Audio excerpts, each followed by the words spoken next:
안녕하세요. 디지털 성범죄 예방 교육을 하게 될 한국애드누리교육원 대표 김혜숙입니다. 만나서 반갑습니다. 네, 박수 좀 쳐주세요. 예, 여러분의 박수는 저에게 큰 힘이 됩니다. 여러분들 오늘 아침 어떻게 시작했나요? 저는 핸드폰 알람으로 시작해가지고 그 다음에 핸드폰 문자를 확인하고 그리고 핸드폰 뉴스를 듣고 하루를 시작했습니다. 이렇게 디지털 기기는 일상생활에 필요한 소중한 기기인 것 같아요. 자, 이거는 어느 집 아들, 딸인지 모르겠지만 아주 게임에 열중하고 있죠. 이게 남의 자식 이야기만 아니고요. 저희 집도 마찬가지입니다. 그리고 또 자식들 얘기만 아니고 우리 일상이 디지털 기계와 항상 접촉하면서 살고 있죠. 자, 그리고 그런 즐거움을 주는 반면 또 응급 상황에서 핸드폰이 있어서 또 빨리 연락을 취해서 생명을 구하기도 하죠. 그런데 만약 핸드폰에 이런 영상들이 막 날라오는 경우가 있죠. 정말 이 당사자는 얼마나 힘들겠습니까? 이게 내일이라고 생각해 보세요. 정말 어떻게 이런 일이 나에게 하고 아주 그냥 통곡할 일입니다. 그래서 오늘 여러분들하고 함께 디지털 성범죄가 무엇인지, 그리고 디지털 성범죄 유형에는 무엇이 있는지, 디지털 성범죄 문제와 심각성에 대해서 함께 하겠습니다. 자, 지금부터 잘 들어야 됩니다. 이거 굉장히 중요해요. 디지털 성범죄가 뭐야? 디지털 성범죄란, 자, 뻔하죠. 야, 성범죄하면 뭐예요? 항상 들어가는 게 동의가 없는 거야. 마음대로, 자기 마음대로 찍은 거야. 이거는 디지털이니까 디지털 매체를 이용해 가지고 불법 촬영하는 거예요. 그리고 이것들을 또 퍼뜨리는 거예요. 퍼뜨릴 뿐만 아니라 퍼뜨리겠다고 협박하고 또 저장하고 전시하고 판매하는 등 사이버 공간, 미디어, SNS 등에서 성적 괴롭힘 모든 것을 포함합니다.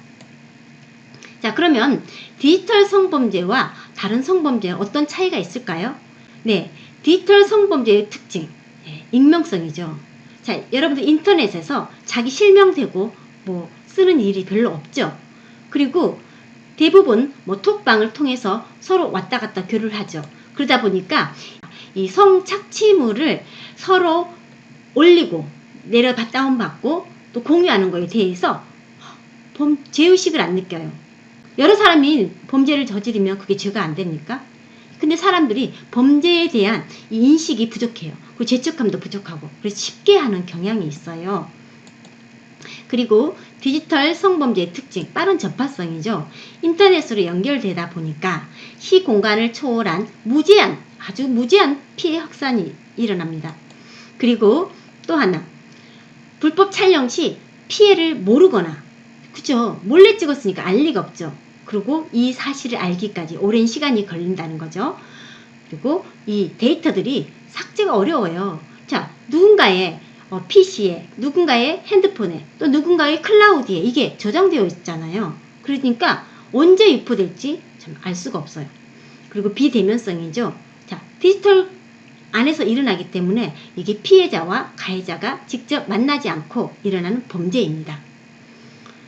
그리고 디지털 범죄의 또 무서운 것 중에 하나가 2차 피해죠. 자, 이 데이터는 누군가의 손에 아직까지 가지고 있는지 없는지 아무도 알 수가 없어요. 그게 언제 툭 튀어나올지. 그러다 보니까 이게 맨날 이 검색을 해보는 거예요. 내 영상이 또 올라와 있나. 얼마나 불안하겠어요. 내 영상이 누군가가 보고 또 올리고 자기네들끼리 낄낄거리면서 웃고 교환하고 다운받고 우울증 생기죠. 2차 피해가 이런 것들이에요. 우울증 생기고 대인기피증 생기고 불면증이. 자, 그럼 디지털 성범죄의 유형을 한번 보겠습니다. 어떤 것들이 있을까요? 불법 촬영. 여자 치마 속을 왜 찍는지 모르겠어요. 그리고 뒷모습, 전신, 나체, 얼굴, 남의 얼굴 찍어서 뭐 하게요? 아니 또 그리고 용변 보는 행위까지, 성행위까지 몰래 촬영하고 하는 경우가 있습니다. 자, 근데 우리 불법 촬영과 몰래 카메라 분명히 차이가 있습니다. 왜? 불법 촬영 영상을 몰카 영상이라고 하는 것은 잘못된 용어랍니다. 정부는 2017년 디지털 성범죄 피해 방지 종합대책에서 몰래 카메라라는 용어가 이벤트성, 장난성, 자, 이런 뜻이 들어있잖아요. 우리 몰카 하면은 되게 재밌잖아요. 그 사람 재미있게 아니면 놀려주려고 뭔가 이벤트적인 의미가 들어있잖아요. 그런데 치마 속을 몰래 찍은다? 이게 이벤트입니까? 누구 놀리는 겁니까? 아니죠. 예, 진짜 이거는 불법 행위입니다. 범죄예요. 예, 그래서 불법 촬영이라고 용어를 대체했습니다. 자, 그 다음에 유포죠. 유포는 퍼뜨리는 거죠. 타인의 성적 촬영물을 동의 없이 인터넷 등 정보통신망에 막 유포하는 거예요. 자, 내가 유포하는 방법 뭐 있어요? 뭐 카톡에서 나눌 수도 있는 거고, 또 메일로 보낼 수도 있는 거고, 네, 여러 가지 방법을 통해서 이렇게 유포가 되고 있습니다. 디지털 성범죄 피해 유형을 보니까 유포가 가장 많았어요. 사실 유포가 제일 불안하지 않나요? 없어지지 않잖아요. 영원할 수가 있잖아요. 이 지구를 다 뒤지면서 그 유포된 걸 찾을 수가 있냐고요. 그래서 유포, 이 피해 유형에 보면 유포와 유포 불안, 자, 유포될 것이라는 불안, 그리고 유포 협박에 대한 이런 것들로 인해서 고통받는 사람이 너무 많다는 겁니다. 자, 비동의 유포가 있어요. 이거는 뭐냐면 촬영할 때는 우리 같이 동의했어요. 우리들이 서로 사랑하니까 자, 성적인 행위도 하고 찍었어요. 웰모스 데이 이 멋진 모습 한번 남겨놓을까 할 수도 있었어요. 그런데 이걸 촬영할 때는 합의했을지언정 네 맘대로 그거를 유포할 수는 없는 거예요.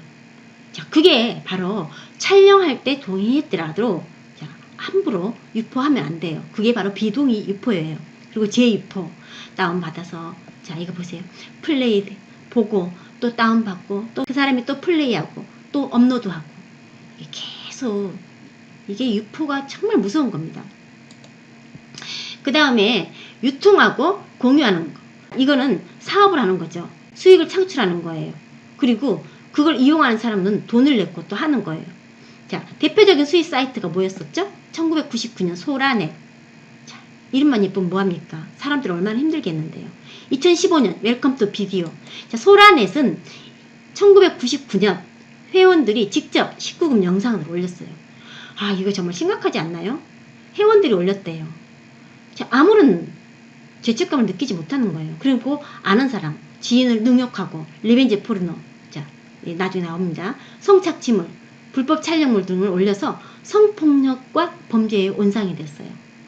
아니, 이것을 야동증으로 인식하고 인증하는 문화를 탄생시켰습니다.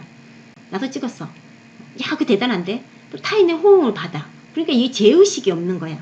웰컴 투 비디오. 이건 뭐예요? 2015년 손정우가 다크웹에 개설했어요. 이 다크웹이 뭐예요? 예, 보통 사람들은 들어갈 수가 없어요. 특정 프로그램을 설치해야지 인터넷에 접속을 할 수 있는 거예요. 접속자라든지 그런 것들을 제대로 파악할 수가 없다고 해요. 자, 이 웰컴 투 비디오는 해외에 서버를 두고 어린애들 아동 성착취 영상물을 거래한 사이트예요. 자, 그러면 또 유포 협박이라는 거 있다 그랬죠? 유포 협박은 여러 가지가 있는데 그 중에 가족 지인에게 나 유포하겠다. 그래서 망신 주겠다는 거죠. 연인들끼리 잘 사귀다가 헤어질 수도 있는 거 아닙니까? 자, 헤어지면 좋게 헤어져야지. 나 헤어지기 싫어. 너만 헤어지겠다고 하면은 우리 예전에 찍었던 거 사진 그리고 또 동영상 이거 다 내가 SNS에 올릴 거야. 이렇게 해서 협박하는 거. 자, 이런 것은 리벤지 포르노라 그래가지고 헤어진 연인에게 보복하기 위해서 유포하는 성적인 사진이나 영상 콘텐츠를 우리가 리벤지 포르노라 그래요. 리벤지 포르노 가지고 이거 유포할 것 같으면 왜 사겨? 진짜 이런 사람이 있다 그러면 진짜 헤어지기 너무 잘한 거죠. 탁월한 선택이었죠. 자, 이런 일이 생긴다면 우리가 헤어질 것까지 생각해서 사진이나 제대로 찍을 수 있겠습니까? 자, 그 다음에 금전을 요구하며 유포를 협박한 경우 있어요. 자, 오늘까지 100만원 나한테 입금해. 네, 그러지 않으면 너 이거 유포할 거야. 이렇게 금전 때문에 유포 협박을 하는 경우가 있습니다. 자, 그 다음에 또 성범죄 유형, 디지털 성범죄 유형, 사진 합성이 있죠. 참 대단한 시대입니다. 우리가 사진 합성하는 거, 뭐 포토샵이나 이런 걸 통해서 누구 사진 갖다 붙이고 이런 것도 있는데 지금은 딥페이크라고 그래가지고 인공지능 기술을 활용해서 사람의 특정 부위를 합성한 영상 편집물도 나왔어요. 참 대단한 기술을 이렇게 나쁜 곳에 쓰인다는 것이 너무 화가 나요. 합성 사진을 삭제해달라는 요청 건수가 갈수록 늘고 있다고 합니다. 2015년에서 2016년에는 평균 325건이었는데 2017년 이후에 1021건으로 전년 대비 3배나 이상 증가했다고 합니다. 근데 이제 2020년 이후에는 얼마나 많이 이게 요청 건수가 생겼겠습니까?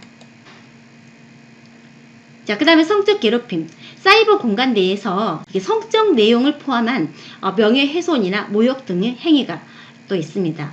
그래서 여러분들 카톡방이나 단체 톡방에서 이런 장난하는 사람들 혹시 못 봤나요? 아니, 왜 남의 신체를 가지고 이렇게 장난을 치냐고요. 디지털 성범죄입니다. 분명히 이거는 장난이 아닙니다. 장난은 서로 웃자고 하는 건데 이거는 폭력입니다. 디지털 성범죄에 속합니다. 설령 그 단톡방에 그 친구 없다 하더라도 디지털 성범죄에 속합니다. 자, 우리 10대들의 디지털 성범죄 피해 사례를 한번 살펴보도록 하겠습니다. 자, 멋진 사진을 프로필 사진으로 올리니까 메시지가 도착했어요. 띵동! 뭐라고 왔을까요? 너라는 사람 증명해봐. 다른 사람 사진 아니야? 하고 메시지가 왔어요. 그래서 이 친구가 멋모르고 증명하기 위해서 그거 내 사진 맞는데요? 다른 사진을 보냈어요. 그랬더니 알몸 사진과 합성해서 유포하겠다고 또 협박해요. 채팅에서 여러 사람들과 사진 동영상을 주고받던 중 모르는 A에게서 또 메시지가 왔어요. 자, 모르는 사람인데 나 해킹 전문가거든? 너에 대한 정보 다 들었어. 다 털었어. 다른 사람들이랑 너 음란한 대화 나눈 거 내가 봤거든? 사진, 영상 다 해킹해서 유포할 거야. 유포를 막고 싶으면 내가 시킨 대로 해. 이런 피해가 와서 그것을 피해를 막기 위해서 시킨 대로 하는 경우도 있습니다. 그 다음 공짜 문화상품권과 기프트 카드. 참 이거 여러분들 공짜 너무 좋아하지 마세요. 솔직히 공짜를 누가 줍니까? 왜 공짜를 주겠어요? 공짜에는 다 독이 있는 거예요. 뭔가가 바라는 것이 있기 때문에 공짜를 주는 데는 다 이유가 있다고 생각합니다. 그래서 공짜 함부로 받지 말고요. 이런 일이 있었죠. 공짜 문화상품권과 기프트 카드를 준다는 사람에게 나 그거 받겠다고 하고 메시지를 보냈어요. 그랬더니 그러면 네 친구도 줄 테니까 네 학생증 앞뒷면 사진 다 보내주고 친구 이름도 알려줘. 이렇게 또 메시지가 왔어요.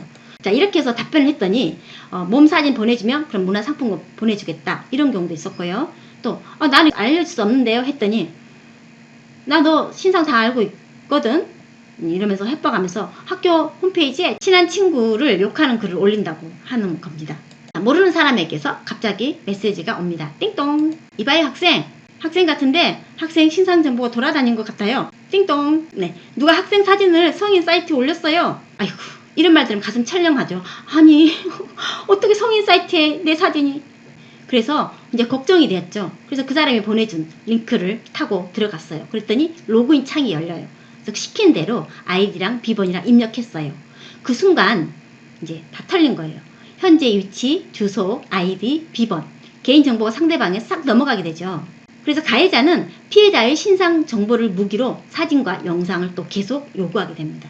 오픈 채팅방에서 동성 친구인 줄 알고 대화를 나눴어요. 그래서 카톡 아이디를 알려주니까 네 메신저 프로필 사진을 다른 사람 알몸 사진과 합성해서 네 아이디랑 같이 퍼뜨릴 거야. 이러는 거예요. 알고 보니 그 사람은 또래도 동성도 아니었어요. 일탈 계정, 여러분들 일탈 계정 만든 사람들이 좀 있죠. 일탈 계정에서 벗은 몸 사진을 올렸어요. 그랬더니 갑자기 모르는 사람 메시지 왔어요. 자, 너 음란물 유포로 너 계정 신고할 거야? 이렇게 왔어요. 그래서 이 친구가 너무 두려운 나머지 신고 당할까 두려워서 이 사진을 싹 삭제했죠. 그리고 나서는 네이버나 다음 같은 데 가서 게시판에 글을 올렸어요. 나 이거 신고 당할 것 같다고 도움 좀 주라고 했더니 또 어떤 놈이 나타났냐면 저 변호사인데 도와드리겠습니다. 그래서 이 친구가 이제 믿고 자기 정보를 다 알려주고 내용을 다 말씀드렸겠죠. 그랬더니 필요한 정보를 다 제공하고 나니까 그는 도와주는 대가로 자신의 성노예로 되라며 몸사진을 요구한 경우가 있었습니다. 물론 그 사람 변호사 아니었겠죠. 자, 채팅 어플에서 만난 남자랑 연락하다가 갑자기 몸사진을 보내달라고 해서 이제 거절했어요. 처음에는 거절했는데 계속 끈질기게 요청하는 거야. 그래서 이 친구가 그동안에 뭐 왔다 갔다 문자를 보낸 것도 있고 뭔가 좀 거절할 수 없었던 그런 느낌이었나 봐요. 그래서 어쩔 수 없이 보냈는데 막상 보내고 나니까 몸사진, 자, 몸 영상 더 보내줘. 안 그러면 네 사진 인스타에 올릴 거야? 이 친구 어떡해? 이것도 부모님한테 이야기하면 철없이 너 이딴 걸 보내니? 하고 또 뭐라 할까봐 말도 못하고 자기가 보낸 것이라 또 경찰에 신고도 못하고 이거 경찰에 신고하면 자기가 오히려 죄를 뒤집어 쓸까봐 이렇게 아주 힘든 고민을 했어요. 그랬더니 이 끝까지 너 안 보내줄 거야? 그러면서 후회한다면서 아주 계속 협박을 하는 거예요. 그런데 여러분 이 아동 청소년 보호법으로는 이런 것들을 소지만 해도 예, 몸사진 이런 것들 소지만 해도 범죄예요. 신고 못해요. 예, 채팅방 지우지 말고 바로바로 신고해야 돼요. 자, 디지털 성범죄 실태를 한번 볼까요? 자, 온라인 그루밍을 가장 많고요. 유포 협박, 그다음에 성적 이미지 합성, 비동의 유포 이런 것들이 많은데 여러분 제가 질문 하나 하겠습니다. 위의 내용 중에서 실태 중에서 자, 성착취를 쉽게 하고 자, 범인의 폭로를 막기 위해 신뢰를 쌓는 거예요. 그리고 성적 가해 행동을 자연스럽게 받아들이도록 하기 위해서 상대방에게 호감을 표시하고 또 선물이나 용돈을 막 주며 접근을 해와요. 이건 뭘까요? 네, 온라인 그루밍입니다. 자, 온라인 그루밍에 대해서 한번 살펴보도록 하겠습니다. 이거는 하루아침에 이루어지는 거 아니고 서서히 접근하기 시작하는 거죠. 디지털 그루밍이라는 게 가해자가 이 나쁜 놈이 피해자에게 호감을 얻기 위해서 돈독한 관계를 먼저 만들어놔요. 친하게 만들어요. 그래 친해야지 우리가 친한 사람이 어떤 부탁을 하면 거절을 잘 못하잖아. 그래서 심리적으로 딱 완전히 지배를 해요. 그리고 나서는 옳지 달재치하고 성폭력 가하는데 이거 어떤 식으로 하냐면 이 6가지 단계를 보통 거친다고 해요. 자, 이 6가지 단계에 대해서 자세히 한번 살펴보도록 하겠습니다. 첫 번째 피해자를 고르는 거예요. 어떻게 고를까? 어떤 사람을 고를까? 그렇지. 취약한 사람. 뭔가에 굶주린 사람. 그게 뭐냐면 가출 청소년.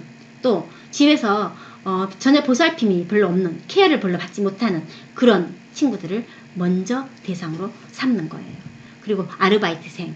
이렇게 피해자의 취약점을 딱 파악해요. 그리고 이제 도움을 주려고 하는 거겠죠. 왜냐하면 이 사람은 힘들 때 자기에게 도움을 주면 쉽게 믿는 경향이 있죠. 그래서 힘든 상황에 놓인 사람을 먼저 선택한다는 겁니다. 그러니까 여러분들 막 집 나가잖아요. 집 나가면 벌써 여러분 타겟이 되는 거예요. 아, 저 사람 뭔가 도움이 필요하겠다. 그래서 접근하기가 쉽죠. 그 다음 피해자의 신뢰를 이제 얻기 시작하는 거예요. 자, 네가 필요한 것이 뭐니? 너 힘들겠구나. 우리 친구들에게 먹을 것을 주거나 또 고민이 무엇인지 잘 들어줘요. 그러면 이 사람은 왠지 나의 말을 잘 들어주고 나는 지금 방임된 상태잖아. 우리 집에서는 누구 내 말 들어주는 사람도 없어. 그죠? 그리고 난 집에서 맨날 너 말썽꾸러기라고 그냥 안 좋은 대접만 받았잖아. 근데 나를 이렇게 내 말을 잘 들어주고 나를 이렇게 이해해준 사람을 처음 봤어. 그런데다가 내가 필요한 것들을 또 충족시켜줘. 자, 필요한 물건들을 사주고 또 가출 청소년 같은 거 잠자리도 제공해준다 그래. 놀이공원에 가는 등 특별한 관계를 형성하는 단계가 바로 이때예요.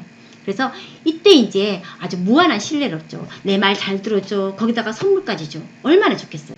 그리고 나서는 이제 가족이나 보호자와 떨어지는 상황을 만들어줘요. 왜?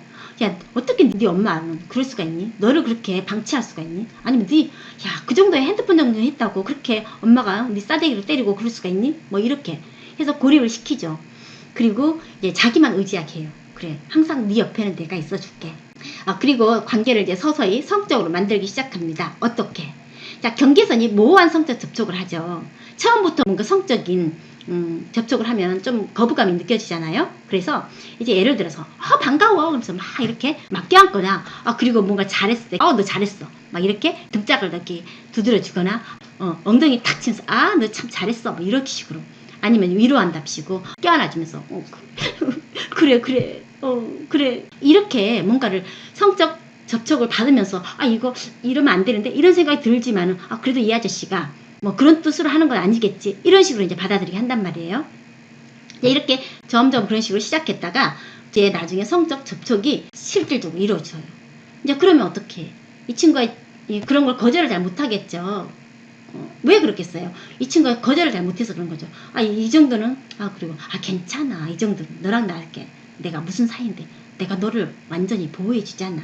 너 옆에는 나밖에 없어. 뭐 이런 식으로 하겠죠. 그래서 이제 둘만의 비밀이 생기는 거고 이제 사회적으로 완전히 고립되어 버리는 단계가 됩니다. 이제 다 끝난 거예요. 뭐냐면 이제 그때부터는 통제를 하기 시작하는 거예요.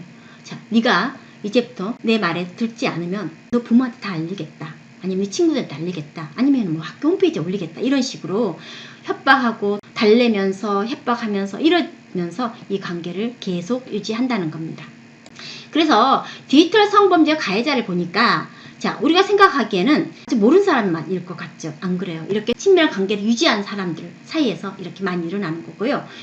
또 아까 말씀드렸듯이 물론 가해자와 피해자가 서로 대면하지 않는 상황이다 보니까 모르는 사람, 또 일시적인 관계, 또 아예 진짜 어떤 사람인지도 모르는 사람이 있어요. 그런 것들. 그렇지만 친밀한 관계에서도 디지털 성범죄는 일어난다는 거 염두에 두시기 바랍니다. 자, 그럼 디지털 성범죄의 문제와 심각성. 아까 디지털 성범죄의 특징을 이야기했잖아요. 자, 어떤 거였어요? 그죠? 익명성 있지, 전파 빠르지, 불법 촬영 이게 당하지, 뭐 삭제 어렵지, 비대면이지, 2차 피해. 진짜 심각해요. 당한 사람은 진짜 미쳐버리겠어요. 그래서 이 친구들이 어떤 피해자에게 어떤 일이 일어나냐면 불법 영상이 유포된 피해자의 45.6% 거의 50%가 자살을 생각했다고 합니다. 나 이게 진짜 이거 살아야 돼 말아야 돼. 그리고 실제로 구체적인 자살 계획도 세운 사람이 42.3%, 이 중에 실제 자살을 시도한 사람이 한 20% 정도 된다고 해요. 정말 이게 심각해요. 지난번에 N번방 사건 그 피해자에도 이런 말을 했다고 합니다. 나는 잠도 못 자고 밥도 못 먹고 부끄러워 두려워 사람도 못 만나는데 이것들은 내 영상을 이용해 가지고 말이야 박사방에 올리면서 자신들의 성욕구를 채운다는 생각을 하니까 너무너무 끔찍하고 미치겠더라는 거예요. 안 그러겠어요? 이게 누구나 마찬가지일 거예요. 자, 그래서 디지털 성범죄 처벌이 이제 좀 강화됐습니다. N번방 사건 이후에 N번방 방지법이 생겼는데 먼저 N번방 사건을 한번 들여다보겠습니다. N번방 사건은 2020년도에 드러난 건데 미성년자와 여성을 상대로 성착취 영상을 찍게 합니다. 찍으라고 협박도 하고 이런 것들을 이 영상물을 텔레그램 비밀 대화방에서 영상을 공유해요. 그리고 이거 비싼 값에 판매해요. 왜 N번방이냐면 1번방, 2번방, 3번방, 4번방. 자, 1번방에서 예를 들어서 공짜로 보여줘. 그리고 좀 더 자극적인 거 없어? 하면 그럼 너 2번방으로 와. 5만원 내. 또 더 자극적인 거 없어? 그러면 3번방 와. 100만원짜리야. 이런 식으로 남들은 그거 가지고 중내산해 하는데 걔네들은 돌려가면서 돈을 받고 나쁜 짓을 하고 있어요. 자, 2020년 이 N번방 사건은 3월 16일 박사방 운영자 조주빈이 경찰에 체포됨으로써 세상에 알려졌는데요. 2020년 5월 9일 N번방을 개설했던 각같이 긴급 체포된 사건이기도 합니다. 그래서 이후에 물론 그들은 큰 처벌을 받지 않았습니다. 그렇지만 N번방 방지법이 생긴 거죠. 자, 2020년 4월 29일과 5월 20일 통과된 개정안으로 이런 것들이 개정됐는데 큰 골자는 뭐냐면 성착취물 등 온라인 성범죄에 대한 처벌 범위를 대폭 확대하고 처벌 수위도 상향하는 내용 등이 담겨 있어 N번방 방지법으로 불립니다. 자, 보면은 불법 성적 촬영물 가지고만 있어도 여러분 범죄가 되는 거예요. 그리고 구입만 해도 또 아니면 저장하거나 심지어는 보기만 해도 이제 죄가 되는 거예요. 예전에는 애들 거 뭐 소지하고 뭐 이러면 그랬는데 지금은 애들 거뿐만 아니라 성인도 마찬가지요. 이런 거 시청하면은 여러분 다 범죄자가 되는 겁니다. 그리고 성착취물을 이용해서 야 너 이거 뭐 협박하고 또 강요한 사람 있죠. 이런 사람들에게는 징역 1년 이상. 이게 좀 달라진 게 뭐냐면 3년 이하. 최고 3년까지 준다는 건데 그러면 최하 뭐 3일도 갈 수도 있는 거예요. 근데 이거는 이제 1년 이상 징역 3년 이상의 형에 처한다고 이렇게 딱 명시가 되어 있습니다. 그 다음에 미성년자와의 성관계를 미성년자의 동의 여부에 상관없이 강간으로 간주했죠. 근데 의제 강간 기준 연령이 13세에서 16세로 높여졌다 이거예요. 그래서 16세 애들하고 19세 어른이 이렇게 했으면 16세 청소년이 동의했다 치더라도 이건 강간입니다. 그리고 N번방 방지법의 범죄 수익 환수를 촉진하는 내용을 담았습니다. 자, 이거 가지고 지가 사업을 하고 돈을 벌었으면 벌금 내고 끝이었었는데 이제 범죄로 인해서 얻은 수익을 다 환수하겠다는 거죠. 이런 개정된 것들을 보면은 좀 강화된 걸 알 수가 있어요. 뭐 5년 이상 징역 또는 3천만 원 이하 벌금. 그럼 이렇게 해놓으면 벌금 내고 말지 내가 징역 가겠어? 이렇게 생각한단 말이에요. 근데 이제 벌금을 삭제했다는 거 이런 것들이 좀 강화됐다는 거. 그리고 뭐 7년 이하. 그러면 7년 이하면 뭐 1년도 7년 이하 아니에요? 근데 3년 이상 징역으로 했고 또 이 상습범들은 거기에다가 2분의 1을 더 가중해가지고 처벌하는 법이 만들어졌습니다. 그다음 성착취 영상 관련해서는 이런 거 협박하면 1년 이상. 지금 다 이게 예전에는 뭐 몇 년 이하였었는데 이제는 1년 이상, 3년 이상 이런 식으로 바뀌었고요. 그 다음에 신설된 것들은 아까 말씀드렸듯이 어린애들 영상을 촬영하고 소지하고 구입하고 저장하고 시청하는 거에 대해서만 어떤 처벌이 됐었는데, 이제는 성인들의 불법 성적 촬영물에 대해서도 처벌을 하겠다는 겁니다. 그리고 성범죄 아직 저지르진 않았지만 너 나와 그러면서 이렇게 어른들이 애들 꼬셔가지고 이 나쁜 짓 하려고 하는 것도 있잖아요. 아직 실행은 되지 않았지만 그런 거 있으면 바로 신고하세요. 성범죄 예비 음모죄도 해당되니까요. 그리고 범죄 수익 환수하겠다는 아까 말씀드렸죠. 자, 2000년 9월 15일 날 디지털 성범죄에 대한 새로운 양형 기준이 또 만들어졌는데 좀 더 강화가 됐어요. 이렇게 한번 살펴보시면 한번 읽어보세요. 그래서 이제 최대 특별 가중 인자가 2개 이상인 상황에서는 성착취물을 2번 이상 제작했을 경우에는 10년 6개월, 최대 29년 3개월, 거의 30년 동안 선고를 받을 수도 있습니다. 자, 이렇게 무서운 디지털 성범죄 우리가 미리 예방해야 됩니다. 미리 예방해야 돼요. 그리고 대처 방안도 가지고 있어야 됩니다. 이게 예방하지 않고 이미 퍼져버리면 그거를 삭제하고 처리하는데 드는 비용이며 시간이며 고통이 너무 심각하잖아요. 그래서 디지털 성범죄 예방, 첫째는 개인정보 절대 함부로 제공하지 마세요. 온라인에서 만난 사람에게 개인정보를 절대 주면 안 됩니다. 우리 학교가 어디며 내 연락처가 어디며 이런 거 알려주지 마세요. 우리 동네가 어디라고도 알려주지 마세요. 그리고 도움을 주겠다고 친절하게 접근한 사람은 특히 의심해야 돼요. 공공기관 이런 것들을 이용하세요. 그리고 전체 공개 게시물로도 개인정보를 알 수 있답니다. 그러니까 가능하면 게시물을 올렸으면 아는 사람만 볼 수 있게 공개 비공개가 있잖아요. 그리고 세 번째, 디지털 성범죄가 일어나잖아요. 그러면 이제 여러분 피해자 잘못이 절대 아니에요. 이거 내가 지금 내가 법방 같은 거 예를 들어서 벗고 이렇게 했으니까, 아니면 일탈 계정을 가지고 거기에 이런 거 올렸으니까 내가 잘못한 거 아니야? 네, 올릴 수는 있어요. 올렸다고 해서 그걸 가지고 이 범죄에 악용하는 건 아니에요. 그래서 이 피해자 잘못이 아니니까 반드시 전문가 도움을 받으세요. 1366 기억하세요. 디지털 성범죄 피해센터가 있고요. 그리고 한국여성인권진흥원 인터넷 검색하면 다 나옵니다. 그리고 증거를 수집하고 바로 삭제하지 마세요. 그러니까 나의 신상 유출로 협박을 당한다면 안전한 곳에 이 증거를 모으고요. 그리고 증거를 위해서 톡방에 바로 나오지 마세요. 톡방에 나오는 순간 다 사라지잖아요. 그래서 나오지 말고 신고하고 또 캡처까지 하셔요. 또 수집한 증거는 온라인 드라이브, 구글이나 네이버 등에 보관하고 또 내일 쓰기 있죠? 이런 데다가 좀 저장해 놓으세요. 또 휴대폰을 사용하면 분실됐을 때 다른 사람이 볼 수가 있으니까 휴대폰에는 가능하면 저장하지 마세요. 그래서 디지털 성범죄 근절, 무엇보다도 제작하지 말아야 되겠죠. 먼저 제작이 안 되면 이 성범죄가 일어날 리가 없겠죠. 그 다음에 유포 금지. 같이 동의하에 찍었다 하더라도 이거 유포하면 안 되죠. 그 다음에 참여 금지. 피해자의 어떤 사진들이 막 이렇게 떠돌아다닐 때 그 피해자한테 욕하고 그러면 안 돼요. 아니 네가 이렇게 벗고 찍었으니 당연하지. 이런 식으로 피해자에게 욕하면 안 되고요. 가해자가 잘못한 거잖아요. 항상 우리가 만약에 비난을 해야 된다 그러면 피해자를 비난하면 안 됩니다. 가해자가 잘못한 거잖아요. 그리고 디지털 성착취물들을 여러분들 보면 안 됩니다. 보게 되면은 그 어떤 이익이 이 사람들한테 다시 넘어갑니다. 왜? 광고가 따라 붙잖아요. 반드시 신고합니다.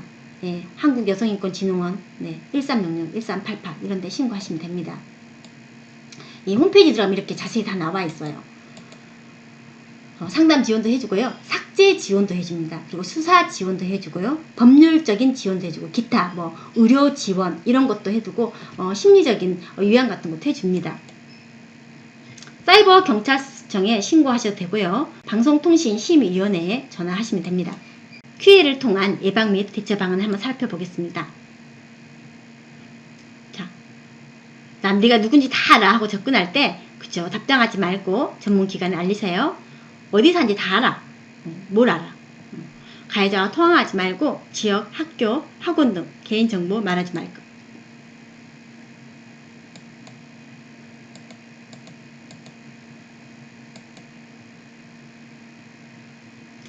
여러분 단톡방에 불법 촬영물이 올라왔어요. 이것을 봤어요. 여러분 어떻게 하시겠습니까? 네. 다운받아서 보시겠다고요? 네. 그리고 저장하겠다고요? 자, 어떻게 하는지, 사람들이 어떻게 하는지 한번 봐볼까요?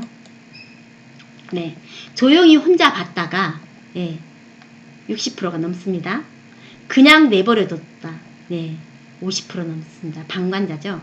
그냥 채팅방은 그냥 조용히 나갔어요. 40점 몇 프로. 그다음에 다른 이들과, 심지어는 다른 이들과 품평하거나 이야기를 나누는 경우 거의 40% 가깝죠. 그리고 이걸 또 재전송하는 사람, 다운로드한 사람, 경찰에 신고한 사람 겨우 이 몇 프로인가요? 이게 3%? 3%도 못 되겠네. 우리가 알게 모르게 범법을 저지르고 있고 이 사람들을 도와주고 있는 꼴이에요. 그러다 보니까 이게 그치질 않아요.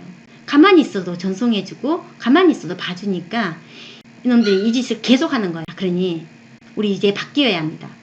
자, 디지털 성범죄 예방에 우리 동참합시다. 보지 않겠습니다. 네, 호기심에 보는 것도 범죄입니다. 다른 사람과 같이 봐서 죄의식이 느껴지지 않았다고요? 다른 사람과 상관없이 그건 범죄입니다. 그 다음에 신고하겠습니다. 네, 불법 촬영물을 안 보는 것도 중요하지만 누군가 영상을 전송하거나 올리면 신고해 주세요. 적극적인 감시와 신고가 필요합니다. 신고를 하지 않으면 성범죄자는 그 행동을 계속합니다. 그리고 성범죄가 일어나려고 모의하기만 해도 신고하시면 됩니다. 자, 여러분 잘 들으셨나요? 자, 그럼 오늘 이것으로 마치고요. 여러분들에게 과제를 하나 내주겠습니다. 디지털 성범죄 예방을 위한 과제. 첫째, 디지털 성범죄 예방을 위한 나의 행동에 대해서 한번 쓰시고요. 내가 만약 디지털 성범죄를 당한다면 어떻게 할까? 한번 좀 생각해 보면 디지털 성범죄를 근절하는데 좀 도움이 되지 않을까 싶습니다. 네, 끝까지 잘 들어주셔서 고맙습니다. 사랑합니다, 여러분.